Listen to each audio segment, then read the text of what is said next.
episode 49 of the Corycast. Can you believe we're almost up to 50? How wild is that? Today's guest is my friend and chef, Zach Cavallo. Now, I know this might sound a little weird to say, but I didn't realize how creative cooking can be and how much that can be a creative, a creative outlet for some people. Zach's very interesting because he takes all these different styles of cooking, Italian and Chinese, and then he tries to put them together. Now, I'll say Zach has got quite the mind when it comes to cooking, and I feel like this whole time I really realized how genuine and intelligent Zach really is, and especially when it comes to cooking. I mean, his food is just chef kisses, is amazing, and not to mention, his food's just as good as he is a human being. I love this dude, and I hope you enjoy this conversation with my friend Zach Cavallo.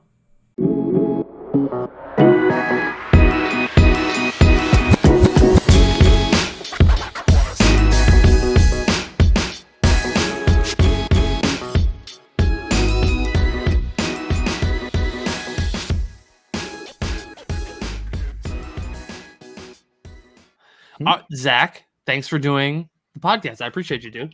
Of course. I really thought this would be a good one because I know you have like a hobby for cooking. Like you really are passionate about cooking. You were doing meal prepping for people for a while too, right? Yeah, it started. I mean, since I kind of joined the workforce, I guess I would say, after a couple of semesters of college, it's just kind of been cooking since then, really. It really hit, like the meal prep stuff really hit like at the beginning of the pandemic. It was like the only way to really still do it and stay practiced and stuff like that. So I just did it out of my apartment. But whether or not I work in the food service industry, it's always like cooking is what makes me feel good. Mm-hmm. Cooking is where I get my positive reinforcement and like my creativity out. And it's like for a lot of people how when they write, like they can get shit out and just do it like that. And for me, it's just when I cook. A 2-for-1. Yes, you get your creativity out, and you get some positive reinforcement. I like that. Did you go to school for cooking?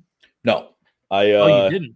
I went to school. I went to SUNY Oneonta for 3 semesters for documentary filmmaking. Actually, whoa! I wasn't expecting that. Yeah, I don't know if you remember back in high school. That was I did a lot of like the film stuff and with Mr. Ferranto. Yeah, with Ferranto, my boy. I gotta give credit to Ferranto because he's the one that laid a lot of groundwork for the stuff that I do right now. Oh, from like the virtual tours to like just messing around with footage and stuff. He definitely laid the interest in my brain right off the get-go. When I think it was 10th grade when we did video production. I think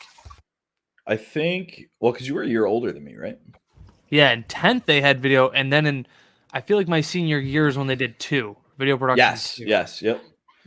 I when it comes to him, like I not only did I learn a lot about like just like the skill and the art of like making film and doing all that stuff, and that was, we don't need to date ourselves, but that was like we were using like tapes and cameras and stuff like that. That was like right when that stuff was like YouTube had been around for 4 years at that point. Like it was just starting to. So, but he taught work ethic. Like I still say stuff that he said back then. You know what I mean? Really? Like stuff like if you're not 10 minutes early, you're late. Like he would like all the stuff where he's like, I don't say the word random because of him. Oh, that's right. Because he hated random. He's like, nothing's random. I forgot about that. I was like, he's right. Nothing's random. Like, no, but he was a great guy. Yeah, I'm not gonna lie. I'd even say I got some of my sense of humor from him too. Ferrano, if you're watching this right now, email me back. Oh, I see. That's the power of Facebook. Is you get to stay connected. Like Miss Cook, she was my graphic design teacher. Yeah, for Facebook friends, I still get to see everything going on. Ferranto is social media-less, and I haven't seen him in 10 years. I'm pretty sure he lives in the mountains somewhere and just comes down to teach students and then goes good for back. him. Yeah, good for him. Absolutely right. Yeah, he definitely kind of helped like start my creative brain process. Yeah. You know what I mean? Yeah, Like he was the one absolutely. that got us thinking about different stuff that I never would have thought about before. Yeah, he absolutely he launched me into like because we did what we called lunch club my senior year. So after you graduated, we started lunch club, and we would once a week all bring in a dish and eat it in the studio Oh, that's cool. for lunch. And it was like Mr. Ferrano would make like these crazy awesome like dishes and stuff like that. I was like, "What is your deal, dude?" But no, you definitely he launched years of hard work like for me for sure. So CNS, Yeah, buddy. and I That's what I'm talking about. I know, right? I know, right? Isn't it crazy? I mean, he even started the morning announcements where Yeah, there were like yeah. videos. Yeah, and that was the It first was year that we did it was me and Melfi did it, and it was a just a blast. Like, and I learned a that's lot of skills, especially about that's speaking with right, dude. I people. Yeah. forgot you and he did the morning announcements. Yep. That's funny, dude. What? How wild is that? And so It's then, wild. when you got out of high school, that just made sense to go into film, right? Well, you know And how when you made that shit, where was you I know was how gonna say, were you like going to school specifically for that, like yes, that in yeah. mind? Yeah, I was. Yeah, I it was like a mass communications sort of dome that I was under, and it was like I could either go into the production aspect of it or the front end aspect of it, front end food service. Like I I think it was more for me that I wanted to just express myself in some way. I didn't think that right. I could sit in an office and do whatever. I wanted to be able to learn a skill and be able to be creative with it rather than not. Mhm. So for me, that transition from that to food like made the most sense. I'm not It gonna was lie, when you think also of being creative, you don't really your first instinct isn't food. Like, my first instinct when you think of right. creative is, like, Yeah. media and fine arts and stuff like that. That Yeah. it doesn't think of food. So that must have been, like, a very interesting transition. Well, if you look at like the way now that food is represented in our communities, like how many times do you go to a restaurant for the first time now without looking at their Instagram or like Googling Right. them and looking at pictures of the food and looking at like, oh shit, their chef made a video for this, that, and the other. You know what I mean? Like Yeah. that's what entices people now. It's not, you know what I mean? Like I do it because I'm different and I understand the food service industry on a different level, but like most people that are just going casually to restaurants, they're not gonna go somewhere without figuring it out. Hey, Yeah. Mr. Man. I we go to when we go to a restaurant, my wife has got the menu already pulled up, and Yeah. we're looking at Instagram pictures, and we're seeing what their food looks Yep. like. That's what you got to do now, and it's with me, and obviously we'll I'm sure end up talking about Three Lives quite a bit, but I you have to like push to brand yourself as a chef Mm, now. Like yeah. if you don't brand yourself, you're just a cook. Like Mm, that's how it is now, yeah. and I gotta tell you, man, it's fucking exhausting. It's What just what makes it exhausting? Just, like, having to constantly, like, put out content? Is that what's exhausting? it's not even the content aspect because I like to speak like in front of people. Going back to high school have that sort of background of acting and obviously the announcements and things like that. So that's not an issue for me. It's like the social media aspect of like you and I've had conversations outside of a realm of like being taped and stuff like that. And it's Yeah. like you can't always talk that way or act that way. Yeah. You know what I mean? So it's Yep. like it's a constant like second part of your brain that you have to go like, oh, I can't say like fuck this guy or fuck that like I would, you know what I mean? Like Yeah. Yeah, yeah. normally. Yeah. So that part is really exhausting. And then just the actual work of it. You know what I mean? Mhm. Like it's not the clicking post that's bad, it's the everything that comes before it.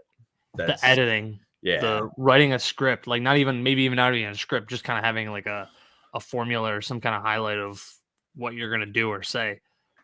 Or even like I know you've popped in on some of my Instagram lives that I did like during the pandemic and stuff. Like when I was doing those, that's like a solid hour and a half, 2 hours of me just cooking, where I have to be like a presentable individual as best I Yeah. can. Like, Yeah. Yeah. Yeah. and it's, I mean, you know exactly how it is. Like, being a realtor and all that stuff. Like, you have to put the face on Yeah. and do it for. Yeah. 100%.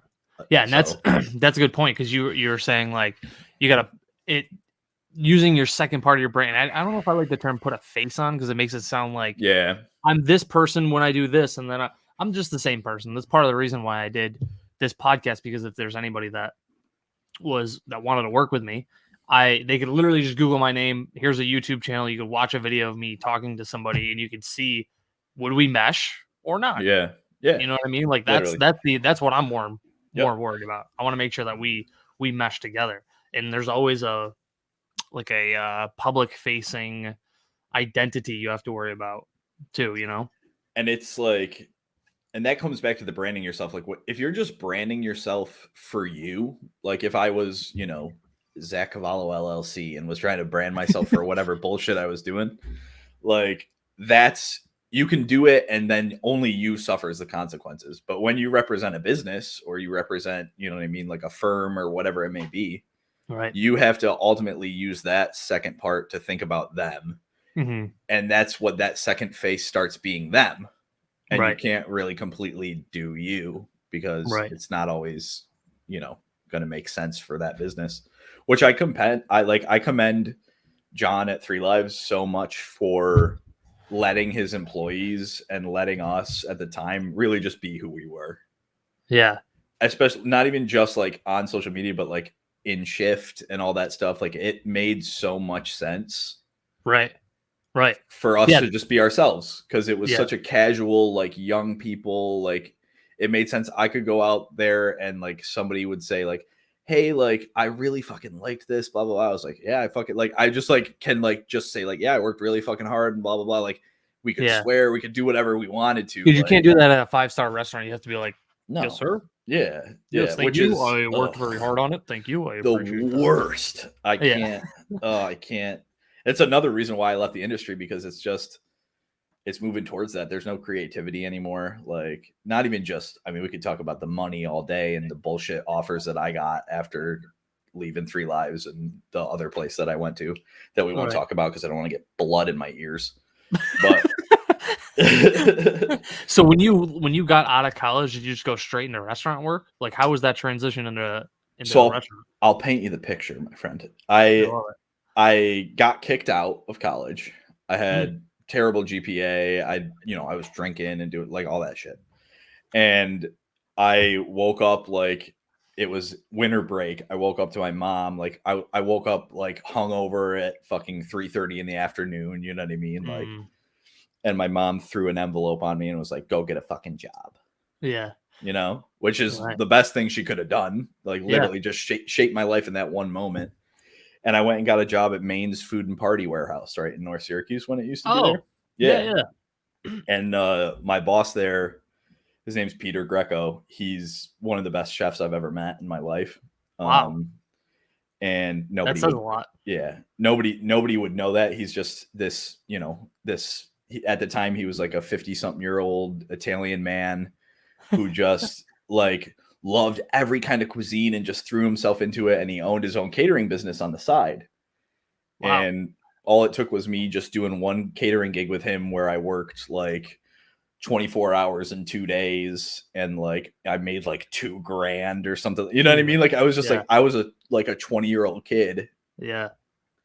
And I was just like, all right, I can do this. Like I had knife skills and stuff like that. Cause I grew up in a family that cooked a lot. Like, right. And then after that, it was just, I threw myself into it. I worked at Maine's for like 3 years and I catered on the side with him. And then he started having me do stuff on my own and blah, blah, blah. He like mentored me basically. He'd kill me for saying that. Like, really, he was the kind of old Italian guy that would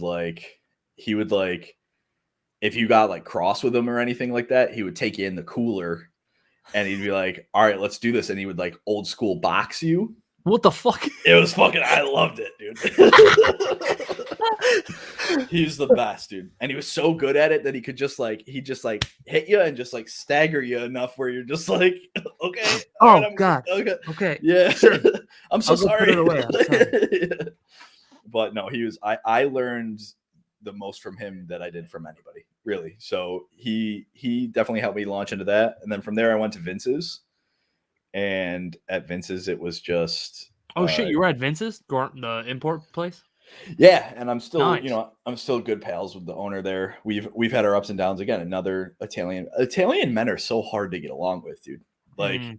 especially from the older generations, like there's a lot of like you have to not read into stuff they say so Yes. much. That's very, very hard as a young man. Like I've literally just learned how to understand. Yeah.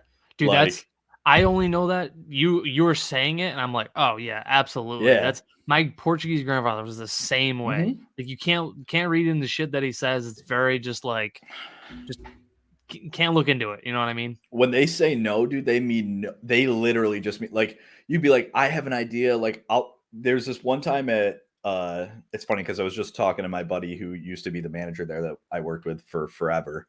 And we tried to do this one thing. Like we would always try to do fusion. You know how I am. Like I love to pick and choose from different cuisines and Yeah, put it yeah. together. Like, and we tried to do Italian egg rolls. And we used like Ah, homemade pasta dough and stuffed it with whoa. like ground supersat and like San Marzano tomatoes and Parmesan cheese and like chopped green onion. Like, and it was just gorgeous. Yeah. Like this beautiful, beautiful egg roll. And like everybody loved them. And the owner was on vacation when we made them. So we're like, let's just fucking sell them, dude. Like, so we Yeah. sold them. They sold out like 2, 3 times. And Oh, and as soon as he came back from vacation, he was like, "You're not fucking selling those." Like it was like we even tried to give him like an Italian name. Like we just like Googled into like Google Translate like how to say egg roll in Italian, and it was just I remember what it's like rotolo de uova. It's like the most gorgeous thing to fucking say. you could say anything in Oh Italian and it's yeah, gorgeous. I but feel like you could say pee pee poo poo and it'd probably be beautiful a and pipi a poo poo. It's beautiful. then you're like, dude, we sold out of all the egg rolls. What do you mean you don't want to give us And that's the sell us kind of more? thing like it's the stubbornness. Like at the end of the day, he knows that he has an idea and a vision for the company, and that's why he did it. And at the end of the day, it was probably the right decision. Mhm. But in our heads, we're just like, we made banging food that everybody loved. Why can't we just sell it? Like kind of Yeah. thing. But Vince's is very much so about traditional Italian, like actual motherland sort of style food, Yep. Right. and then the American Italian side of it too. Like, so it's like if it doesn't fit into either of those, it doesn't really make a lot of sense for the business model. And Which, Italian egg rolls don't make much sense in either of those regards. oh, they made sense, dude. Right when they hit the tongue, they made sense. Yeah, right. That exactly. But it's not for a place like that, if that makes sense. Yeah. So That's funny. And then you from Vince, it seems like you just have always had like this cooking kind of path. From Vince's, did you go to Three Lives or was there something in between? I worked at Carmelita's in Cicero. It's a Carmelita. Mexican restaurant. Nice. If you haven't gone, it's fucking incredible. I don't go anymore because my ex wife's a waitress there, but that's for another day. Oh, yep. Yeah, Gulp. that's a story for another day. Oh, But no, I learned a lot from Teresa, who's the owner there as well. She's a absolute spitfire Mexican woman that like Mexican cuisine is very similar to Italian family cooking, where it's like you leave shit in pots for a long time and like it's all like off the cuff stuff. And that's how I love to cook. So it was really fun to do that way. you're I not didn't, measuring shit. yes, I learned Yep. a lot about being creative and creating like specials and stuff like that. And I had a lot of fun there. I met a lot of nice people and stuff like that. But that was the job that I lost when the pandemic started. Ah, right. And that was the same time that I was going through a divorce as well. So Right. it was just like, Shit situation on top of oh crap. my God, it was miserable. Yeah. And then, of course, you're locked in a house by yourself for 2 months. Right. And that didn't help either. It didn't, but now that I look back on it, it did. Yeah. Like, it was super important for me to just like dive into my own cuisine and my own ideas and my own stuff like that, as well as just like fucking get the brain right Right. through like the divorce and everything like that. Like, it was just straight like look in the fucking mirror every day and be like, what do you want to be? Kind of thing. Yeah. Yeah. Interesting. And that's when, after I left the apartment that I was in, that I like turned into a restaurant. Like, I took all the like I took everything out of my living room. I was like hanging pasta on like laundry racks. Like, I had pizza boxes everywhere. Like, I was like fermenting dough in my second bathroom. Like, it was crazy. It was crazy. That's hilarious. And I made like it was like this underground operation that was completely illegal. And like, and I made so much money. Like, and I was just like, I was just making so much money during the week. And like, I don't know if you do you know Scott Dixon? Are you Yeah. friends with Yeah. Scott? Yeah. Scott was super, super helpful in like getting me clients, and he like loves my food. So he would like, we just started like this little mini underground movement of me just like making sushi and pizzas and fried chicken and Dude, like that all is this big shit in for the people. South. There's a lot of people that do that in the South. I know, because it's legal. But Oh. in New York, like, you can't, if anybody were to find out about that, not even just like taxes wise, like, I mean, I'm saying it on a podcast, but I don't care now. This is all Come for me. allegedly. Like Yeah, you're kind of elaborating a very yeah, giant yeah. story. So it's like, um, I'm a huge proprietor of it should be legal for you to just fucking make some cash off your food. Like, I don't Yeah. understand why. Like, I get the insurance part of it and this, that, and the other thing, but if somebody wants to sue you because you undercooked chicken, let them sue you. That means you're not a good enough chef to do it, Boom. right? You know what I If you got mean? a neighbor next door who's like, Zach, I'll give you $20 if you make me some of that awesome baked ziti that you make. What's wrong with that? Yeah, literally, and that's exactly what I was doing. And I was just like, people would I made like banh mi sandwiches for people and sushi. I was making my own fucking cured salmon like in my refrigerator, like just Damn. out of like a little apartment kitchen, and it was a blast, man. And I definitely wasn't doing it as healthily as I could have, because I was making so much money. I was getting like a case of Woodford Reserve, like and shit. Like, I was like, into it deep, but that was like, in my head, I was like, okay, all these chefs are like, have that origin story where they're like in a like, you look at David Chang. David Yeah. Chang was a terrible alcoholic, Yep. didn't take care of himself, almost died, and then all of a sudden he's fucking a multimillionaire and has 8 Netflix shows and fucking Yep. smoking weed with Seth Rogen, and you know what Yeah. I mean? Like, so to me, that's what I did. And then after I ended up moving out of that apartment and kind of getting my life in order a little bit, and I was just like trying to find a new job and figure things out, is when John reached out to me about 3 Lives. But why, before we touch on 3 Lives, but why not do that right now? Like, why not just is it very easy to rent out like a small kitchen and go through the loopholes of or the channels for things? It's miserably difficult. Why do they do that? Why? It's just capital. Yeah. Like, really, when you think of it, like, when it comes to when it comes to knowing what to do, how to set it up, how to do it, like where to get equipment, X, Y, and Z, like all the bases, I could do it like that, right? But when it comes to having capital, understanding the sort of like licenses you need and insurance you need and all that stuff, like, it is, for a young person who doesn't have any backing or anything like that to take that risk, Yeah. it doesn't make any financial sense to yourself to do it. Mm-hmm. That's why you look at any new places that are opening up, it's all people from out of town or people that have backers, you know what I mean? Like, Mm-hmm. it's just it's a very, very difficult state, let alone city, to be able to do anything new in. That's Right. why I just, when I say I've left the food service industry and I'm working somewhere else, and to be clear, I'm very, very happy and very content with my job. Like, I love it. Yeah. But it's not, I don't think it's the end of my food service career by any means. Okay. Whether or not it's like jumping back into the little stuff that we're talking about, or like me being a 45-year-old man going like, all right, let's finally try it. Yeah. Kind of thing. So Right. who knows? But it's a passion and a skill that doesn't go away very easily. Right. at I would all. It's imagine you're just like just whipping yourself up like fucking spaghetti egg rolls at your house now. well, it's fucking what's so great is because I'm on this like new health kick and like trying to really get healthy and like get my I have time to like work out and like do these things to really take care of myself again. And like the skill of cooking makes eating healthier so much better. Like Mm, if I was pre this and I was trying to do it, I'd be like, God, what do I do? Like, what ingredients are good? Like, where do I get carbs? Where do I get protein? Where do I get X, Y, and Z? Like, yeah. what's good for gut health? What's good for this? Like, what should I be eating before or after the gym? Like, all this stuff is like just so easy for me to like. I fucking eat one pot meals that get everything for me, like right Yeah. in there.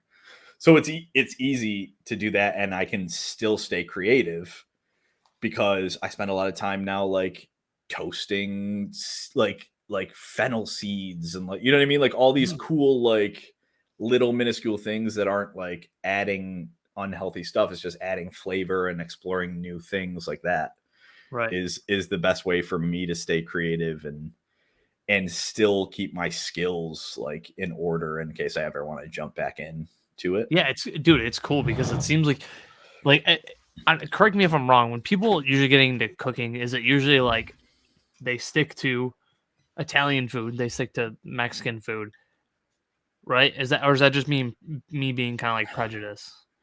I think that's what puts people apart from being like if you get into the industry just to make money, right? Like if you're just a cook, then yes, you're gonna stay at that Italian restaurant and cook that food over and over again. And not to say that Hmm. those skills aren't important. Like Italian food uses all the mother sauces, it uses all the different sorts of cuts that you need and blah blah blah. There's a lot of butchering involved, there's a lot of baking involved, there's a lot of um like dessert aspect to it that is something that I don't really get into. I'm a terrible baker.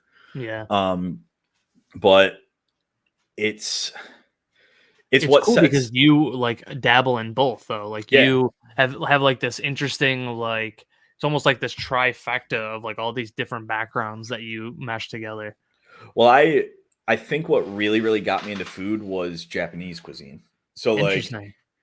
I I'm the kind of guy that always chooses cornstarch over flour, and that's from like my background of like thickening a sauce. Like in Japanese cuisine, is you use a cornstarch slurry, you don't make a roux. Uh, Butter isn't huge in Japanese cuisine, like that kind of stuff. So like I abhorrently object to French cuisine. I always really? have. Everybody always argues that it's if you don't know French cuisine, you don't know how to cook or whatever. I know French cuisine. I don't give a fuck about French Why? What is cuisine. it about French cuisine? I never had. It's so regimented. It's so like talk about the dish Ratatouille, right? Which the movie Ratatouille is based off of. It's Right. Oh, the right, right. it's the three squash vegetables and the tomatoes, and you have to like slice them exactly the same thinness and just push them around a little bit, and then cook it with the. And I'm just like, get over it. Like if I were to make my own ratatouille dish, I would chop it rustically and fucking roast it and get some char. You know what I mean? Like that's the Yeah. kind of cook that I've always been. And it's like French cuisine is just like you have to, and I can't stand Nah. that. Less you have to do ABC rather than hey, explore your options at FHW and see what Yes. happens.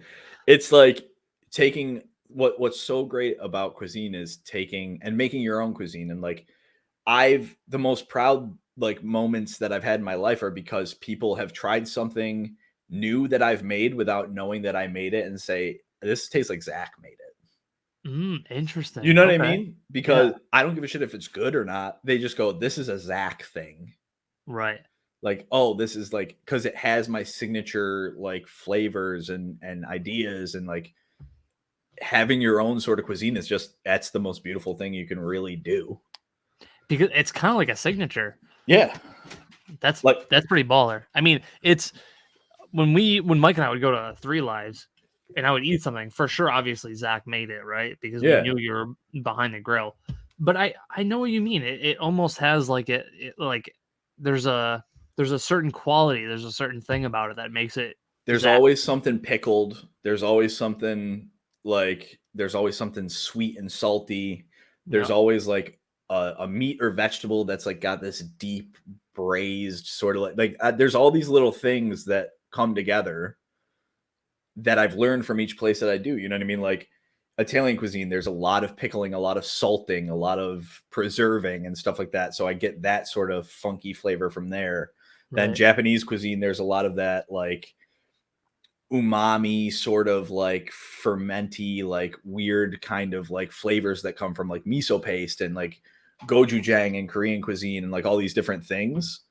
And then the Mexican food is where I got like that long braise, like understanding of like how to cook each meat and like use all parts of the animal because inherently Mexican cuisine is native cuisine.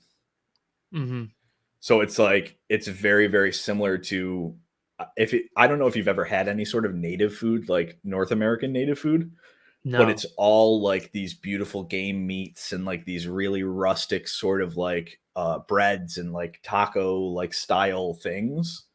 Mm-hmm. They're just gorgeous. And that's kind of what I meld together and do that. Like the menu at Three Lives was a smash burger menu, but I was able to play with it and make it so fun and so Right. like me and like I was grinding my own meat and making my own pickles and like making my own pickled veg and like people were going to a bar being forced to fucking get like a side of something because of the pandemic and then ended Yeah. up just like, eating a bowl of pickled vegetable and be like holy shit like This is good. you know what I mean so it's Yeah. like that kind of stuff was definitely where I found my home in Yeah. It seems cuisine for that sure. that like Mexican tradition of like not only just like long braising meat, but also using everything of the animal.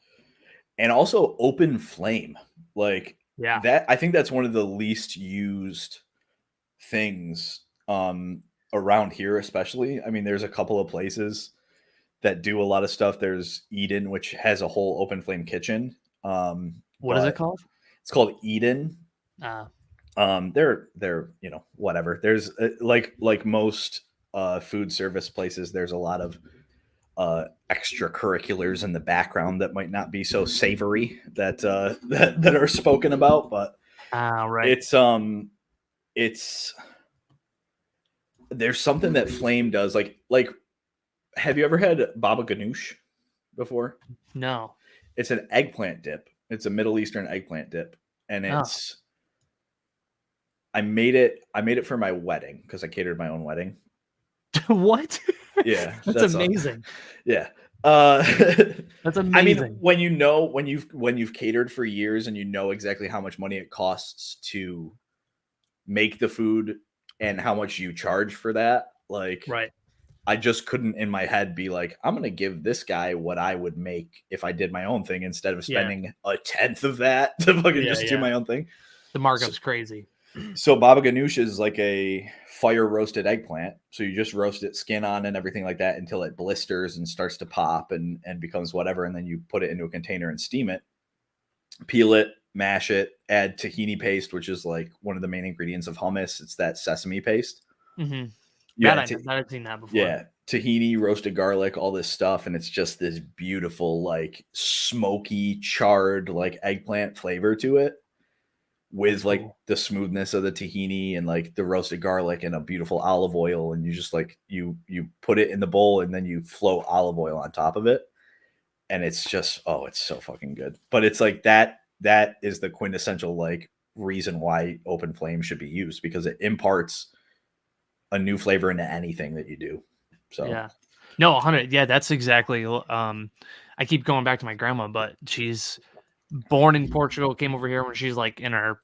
She had my mom. I think she was like mid 20s, 30s. So, yeah. I mean, she grew spent a good chunk of her life in Portugal, and they have this.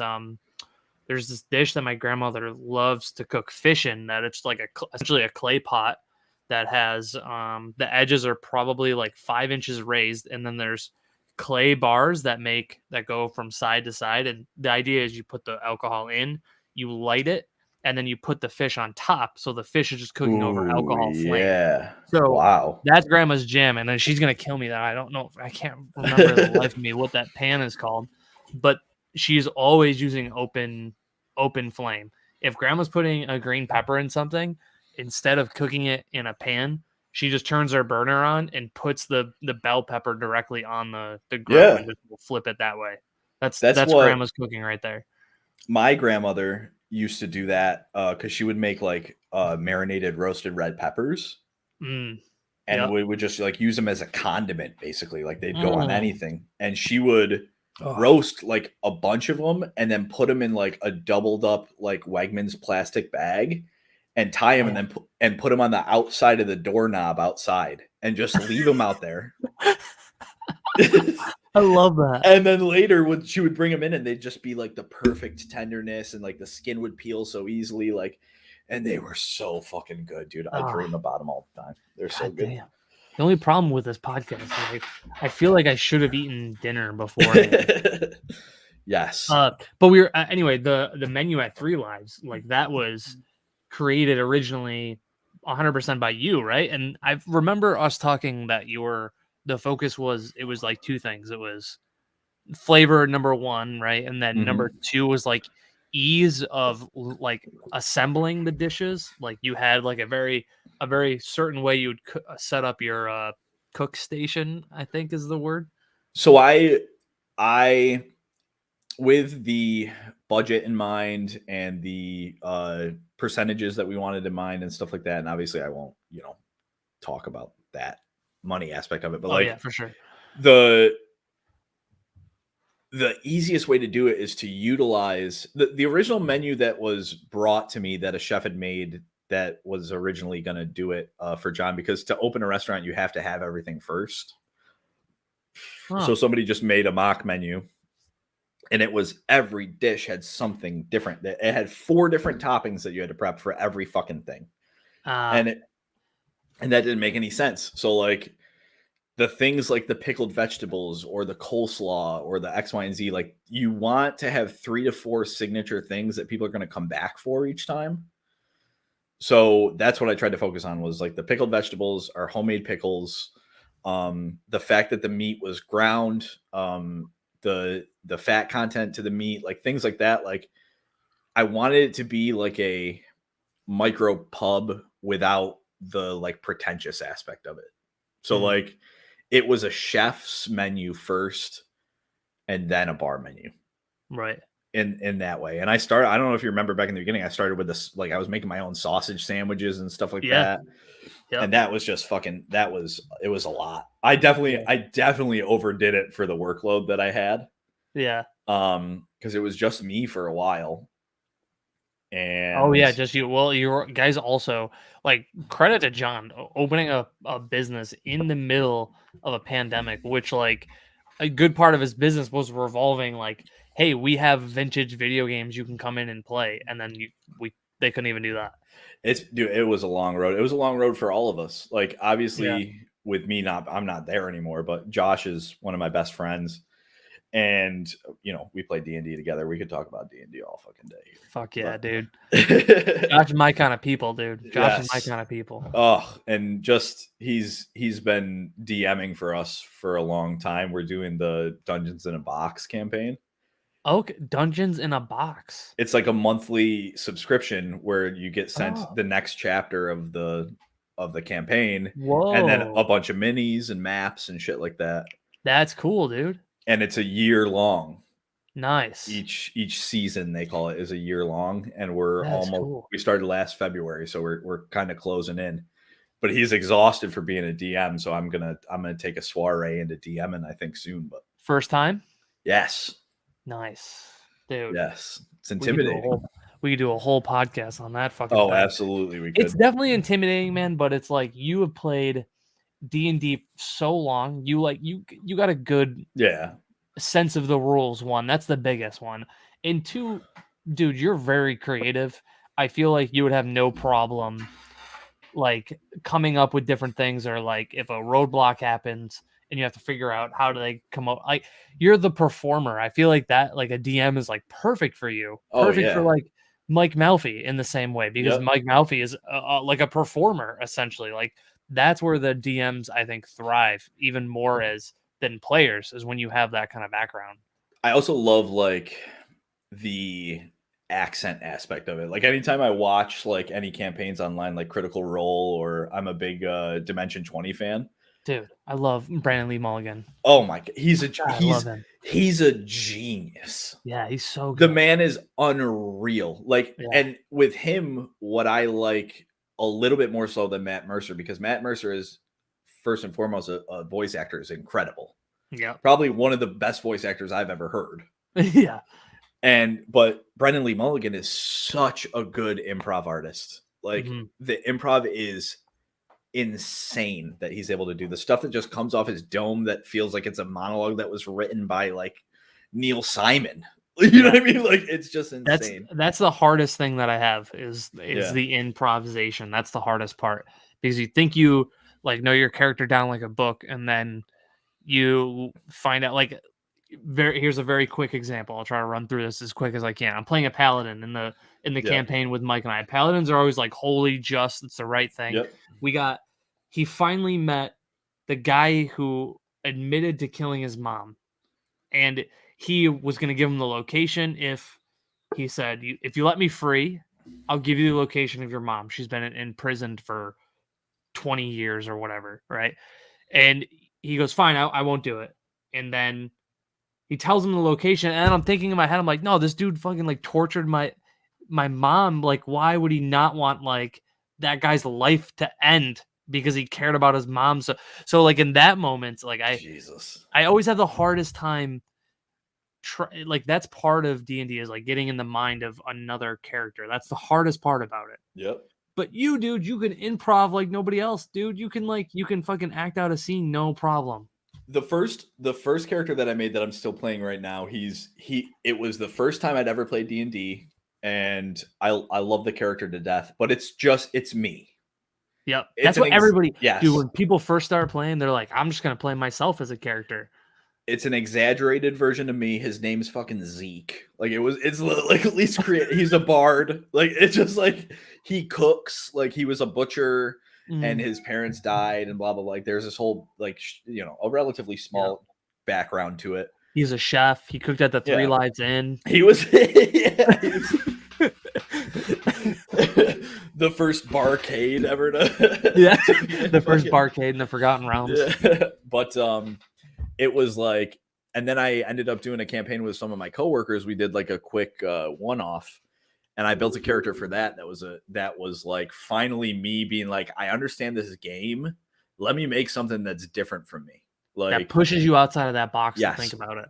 So I made a turtle, and he was a barbarian, and I don't like to re-roll. Like I don't like to metagame. So like when I rolled my character, he was the dumbest character I think that's ever been created in fucking D&D ever. It tracks, I guess. His name was Yazgam, I called him, and everybody called him Yazzie because he didn't know how to pronounce his own name. So he would just like there was like a whole part of the campaign where I tried to like explain what my name was, but I couldn't like explain it. I just kept like pronouncing it wrong. And he just very much so was like, I played him like a pet. Almost like he would just attach to anybody that said something he did was good and like become like this little baby that just like wants that person. Like it was crazy. But he also had like this background story of him, like he was on a ship, and I didn't do a lot of background into turtles, but like turtles are more like tortoises than they are like sea turtles.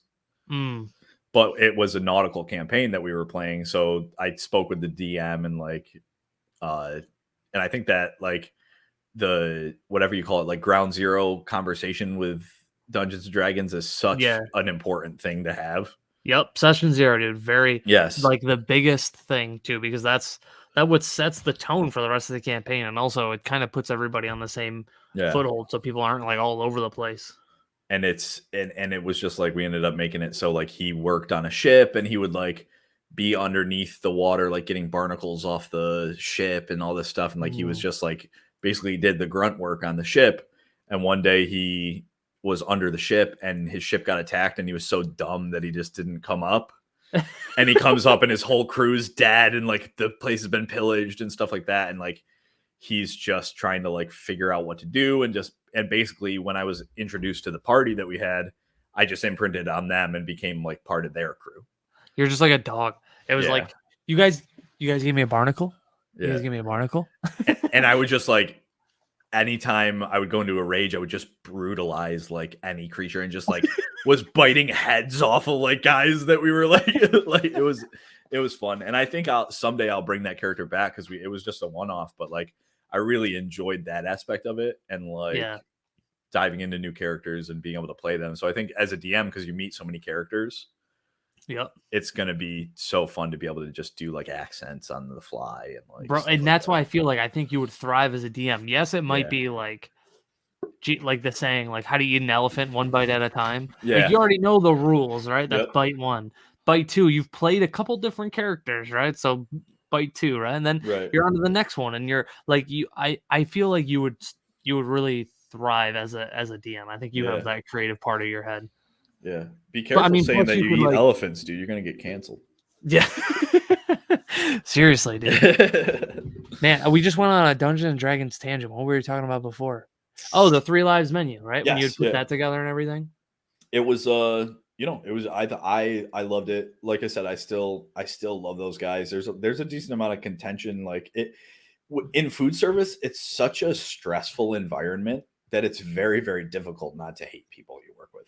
Yeah.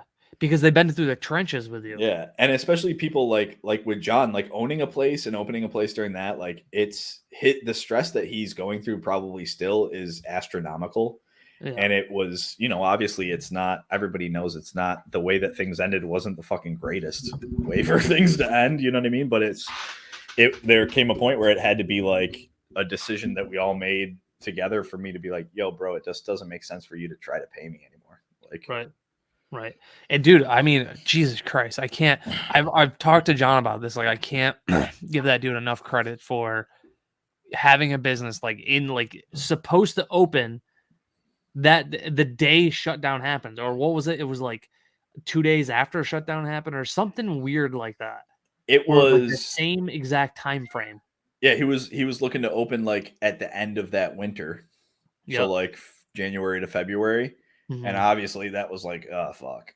And Yep. it was like I think 7 months of rent before he even made a penny. Like Jesus Christ. which is crazy. Yeah. And Right. then we just we hit the ground running as fast as we could. I mean, I think we maybe had a month of menu planning Wow. between Josh and I, and Josh had even less because we didn't get our liquor license until like 2 weeks before we opened. So when you sit down and try to figure out a menu, what is the process for that? I don't even know where to begin. It was I was lucky to have like a John who could just be like, this is kind of what I want, but like you don't have to do that, and then me just bounce ideas. Right. So it was like I knew we wanted smash burgers. That was kind of the key thing. And then cooking for a bar is really easy because there's staples that you have to have. Obviously we went the route of like tater tots and fries and stuff like that, and then we did chicken wings, which were probably my favorite thing on the menu was the chicken wings. They're so good. Oh, I miss them so much. God damn. I fucking think about them all the time. Bro, that vegan chili dude too, by the way. Yes. Oh, I forgot I made chili. Dude. Yeah. Oh, I love chili. Oh, fuck. Wasabi. Stop it. My cat wants attention. So that was, I think with the wings and all that stuff, like it was like the main aspect of the idea of, boy, I'm going to, come on. It's your turtle, dude. He's crazy.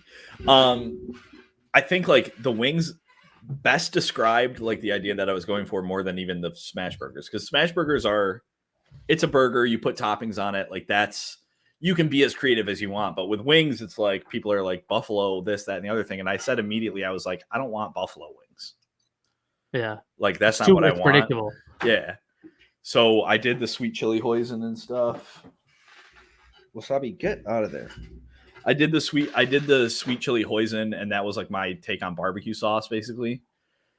Oh yeah, that was good, dude. That was fire. Yeah, and those like I had to go to like the Asian market on Erie Boulevard to get like the main ingredient for that.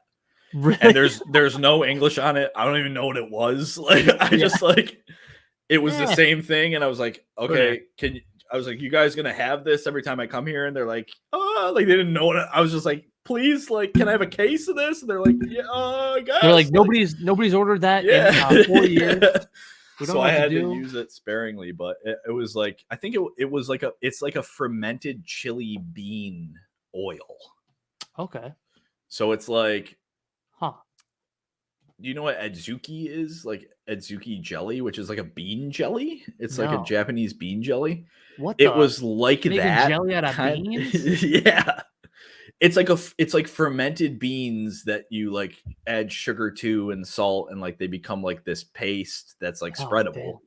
So it was like Damn. that in chili oil, basically. Okay. And then hoisin and a couple other things, you know what I mean? I'll post a link to the recipe here. But Yeah. I I'd probably get sued if I did that. I that was a big, huge creative thing for me. And then like I love honey mustard, so we made our own honey mustard for the wings. Yeah, the dipping sauces are on point. Yeah. So And I've then I heard. did it was the process of making the wings that made them so good, because not just throwing wings from a bag into a fryer like most people do. Everybody It can do that. Yeah, it was the brining them and the frying them twice and the doing all that stuff that made the most sense for it. But yeah, Twice fried wings are no joke, my dude. the Twice best. fried wings. People are underrated with that. Oh, that was always contention of people. Like it was either they weren't fucking cooked enough or they were too cooked. And it was like I started just being like, just ask them how they want them. Like, you know Yeah, what I mean? Like, which is right. annoying as shit, but like, Yeah, because you're like, I want it. This is the way that it should. Because yeah. it's very like you're very much like an artist, where an artist would be like, this is how it's supposed to be enjoyed. God damn it. Well, I know that people like crispy wings, Hmm. but crispy wings, they lose all chicken flavor. Oh, They just become the flavor of what they're in. okay, fair enough. When you have a perfectly cooked chicken wing, like, which is difficult for a lot of people to do because they don't want to undercook it, because you can get fucking sued like that if there's any Yeah, pink in your fucking chicken.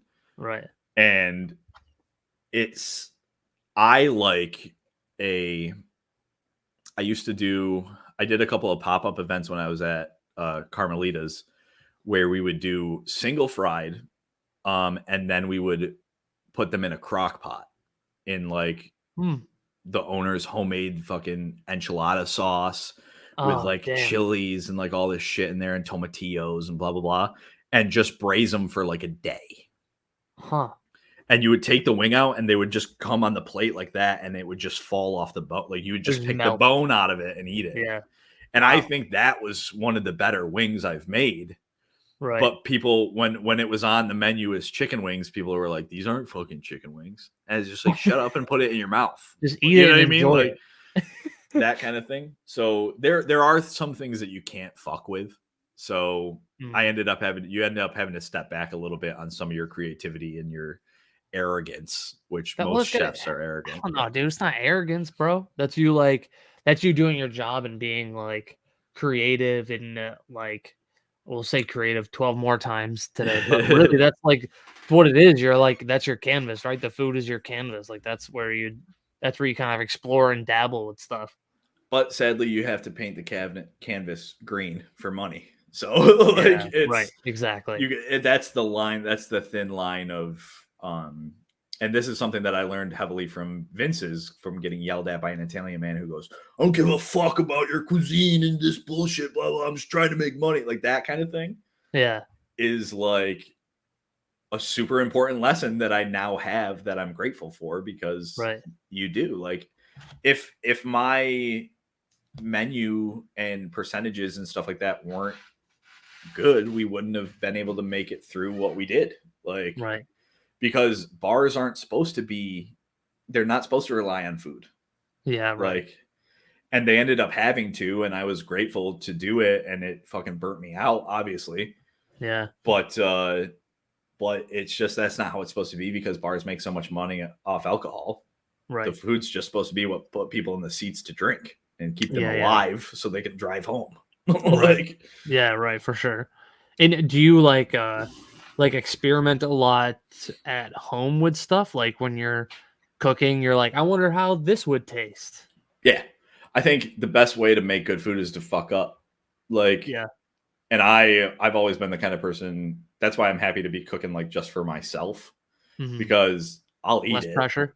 Yeah, because I'll eat it. I don't give a shit. It's for nutrition and nourishment. Like that's what at the end of the day what food is. Right. Like, Yeah, yeah, yeah. but when I was cooking for my ex-wife and stuff like that, I would always feel bad if I fucked something up, like if I tried something new. Like, so it was a lot harder to really get creative and try new things. But like talk about the Asian market, like every time I go to the Asian market, I grab something new off the shelf Interesting. that I don't know what it is. And then you're just trying to make something out of it? And I'll taste it and try it. And then if it's Damn. fucking gross, I'll just be like, all right, it's gross. And then I'll use it and just get through it and be done. Wow. Not That kind of me. thing. No, yeah. I'd taste it, I'd be like, see ya. Yep. It's really hard for me to throw away food. I don't like throwing away food. It's tough. Well, I bet you as a chef too, you probably see some egregious shit getting thrown out sometimes too.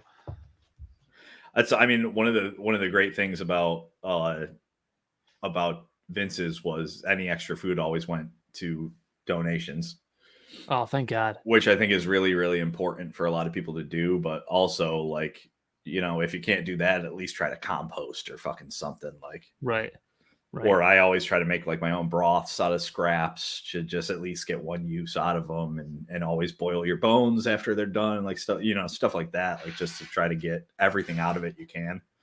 Right. I mean, there's again back to the indigenous sort of cuisine. It's like you got to use every part of the animal, like because I love animals, which people are always like, you know what I mean, like you love animals. Why'd you get a tattoo of the ones you like to cook on your arm? You know what I mean, like Right. Yeah. Yeah. but it's you can love the animals, but also like understand like that's kind of it's not that that's what they're there for because Jesus Christ, I don't want to hear a vegan talk to me about this again. But like I think there's an ethical way to eat animals, and I think it's what we should all strive for, which is like only hunted meats and Yeah. things like that. Like raising animals properly too is something that's never gonna fucking happen in our country ever. Which is sad. Really sad. Really, Yeah, really sad.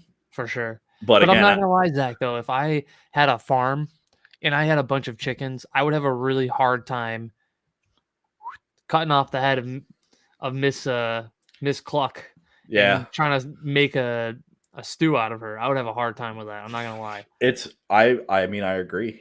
But it's like at the same time, like if they've lived the good life, and we got to remember animals have different life expectancies than we do. For sure. So it's like people think like, oh, you love something, it's like you're loving a baby, right? It's like I love my cat, but he's only going to live for like a max of 18 years. Yeah. That'd be different than if I had a kid and they died when they were 18. You know what I mean? Yeah, Like, yeah, that's yeah. way different. Yeah, way So different. like, so it's with chickens and with cows and especially with pigs, because pigs I think are one of the smartest. Like Oh, yeah. you could call them mass crop animals or whatever you want to call them. Like they taste better when they're happy, and that's Mm. fucking terrible to say out loud. Yeah, yeah. I get it. But it's true. But if you eat a pig from a farm that was raised properly, that had a name, that was given the right food, that was able to graze and able to be free and blah, blah, blah, that's going to be the best bacon you've ever had in your life. 100%. 150%, dude. Like, Yep. but if you're eating just the fucking bacon that you're getting from Oscar Mayer at Wegman, you know what I mean? Like, Yeah. it is. That's sad meat. It's sad meat. It's sad meat, and it's true, dude. It's so true. So, like, if you did have chickens or whatever, you would let that chicken live, and you would eat its eggs. Yep. And you would thank it every day, and you would feed it fucking whole grain foods and like all this beautiful stuff and blah blah blah. But like you talk about a piece of fucking De Parma prosciutto from Italy, that pig has the best life ever, and it's eating the fucking rinds of Parmigiano Reggiano. Like that pig is living like a king. Yeah. And that's why that slice of prosciutto is the best thing you'll ever put in your mouth. Exactly. So, I don't know. Is that's what Vince was all about, was all that dried meat. When you go in there, they have so much stuff in there. Bro, and I'm telling you, I love cured meat so much. Really? But I've been trying to give it up as much as I can. Like, I could tell it stressed you out when you said that sentence. You were like, fuck, dude, I love it so much, but I can't have it. Bro, supersat, like a nice stick of like cured homemade supersat, there's nothing better. Is that at Vince's? Yeah. So they make their own supersat there, and it's they have a hot one that's just so supersat is essentially salami. So the overarching term for cured sausages is salumi, which is, but there's a bunch of different ways to do it. So supersat is a one grind sausage that's cured. So the one grind on it means that it looks like it's fattier, but it still has the same amount of fat as like a Genoa salami or a hard salami, like something you would get at a deli. Right. Would be. It just looks fattier. So it's got like those chunks of lard in it that are like that big.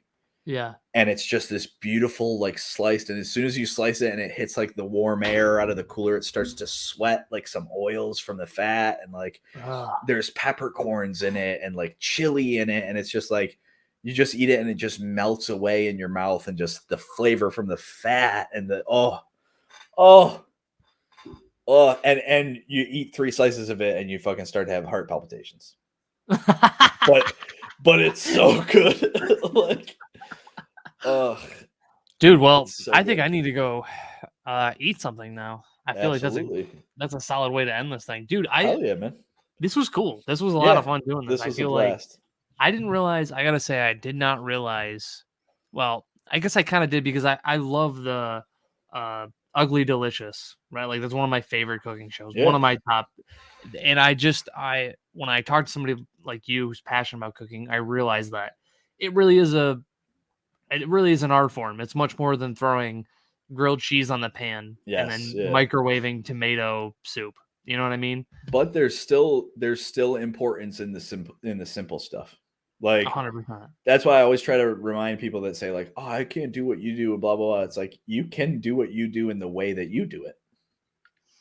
It's different. You know what I mean? Like I don't know if you've seen the movie Chef before. No. That's a great watch. I think you'd like that movie a lot, actually. Yeah.